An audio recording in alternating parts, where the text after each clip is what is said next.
साल 2019 का लोकसभा चुनाव। पप्पू यादव मधेपुरा से चुनावी मैदान में उतरे थे और सुपौल से रंजीत रंजन अपनी किस्मत आजमा रही थी।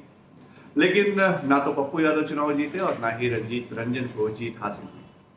पप्पू यादव उस वक्त आरजेडी में नहीं थे, वो अपनी पार्टी बना चुके थे और उन्होंने मधेपुरा से चुनाव लड़ने का फैसला किया। पप्पू यादव को जीत हासिल नहीं हुई, लेकिन कांग्रेस की टिकट पर सुपौल से चुनावी मैदान में उतरी रंजीत रंजन भी लोकसभा नहीं पहुंच पाई।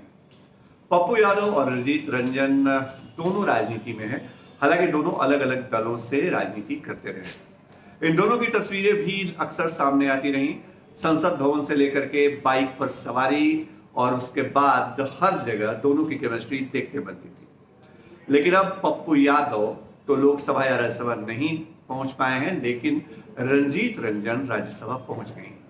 हम आपको तस्वीरें दिखा रहे हैं। रंजीत रंजन जो छत्तीसगढ़ से इस बार राज्यसभा के लिए निर्विरोध निर्वाचित हुई हैं, यानी परिवार में से एक सदस्य अब एक बार फिर से संसद की चौखट को पार कर अंदर चला जाएगा।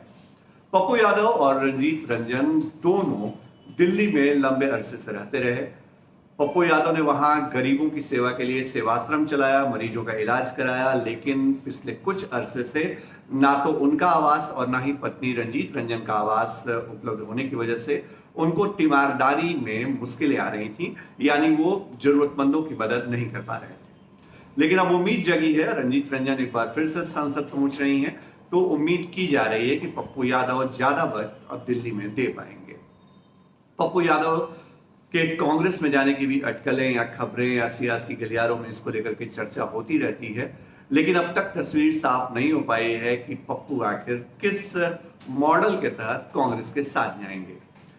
क्या रंजीत रंजन के राज्यसभा जाने के बाद पप्पू यादव वाकई बिहार में कांग्रेस के साथ जुड़ेंगे? यह भी एक महत्वपूर्ण सवाल है। लेकिन फिलहाल अच्छी खबर यह है कि पप्पू यादव की पत्नी और कांग्रेस की नेता रंजीत रंजन जो हैं, वो राज्यसभा के लिए चुन ली गई है। मौजूदा सदस्यों का कार्यकाल खत्म होने के बाद रंजीत रंजन राज्यसभा जाएंगी, उनको सदस्यता की शपथ दिलाई जाएगी और उसके बाद संभव है कि पप्पू यादव और रंजीत रंजन की उसी तरह की तस्वीरें सामने आएंगी जैसी तस्वीरें हमने दोनों को लोकसभा में सदस्य रहते हुए दोनों की देखी थी। तमाम खबरें, तमाम अपडेट आपको फर्स्ट बिहार पे इसी तरह हम दिखाते रहते हैं। हमारी खबर आपको कैसी लगी कमेंट बॉक्स में जरूर बताइएगा। नमस्कार। लोग यहाँ दिल्ली बंबई में घर पर घर खरीदते जा रहे हैं और एक ये साहब है कि अपना घर बेच दिए। वाह,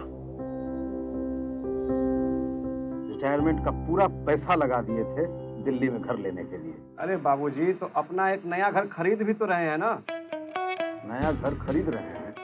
कहाँ? पूर्णिया में। पूर्णिया में? हाँ। अरे बाबूजी, दिल्ली बंबई में घर खरीदना अच्छी बात है, लेकिन अपने घर पे घर खरीदना बड़ी बात है। देखिए, पूर्णिया में पनोरमा सिटी और पनोरमा हाइट दोनों जगह का ऑप्शन उपलब्ध है। देखिए और बुक कराइए। मतलब अपने शहर में अपना घर? जी बिल्कुल। अब कीजिए घर वापसी पूर्णिया के पैनोरमा सिटी और पैनोरमा हाइट में। पैनोरमा सिटी और पैनोरमा हाइट, आपके शहर में आपका अपना घर।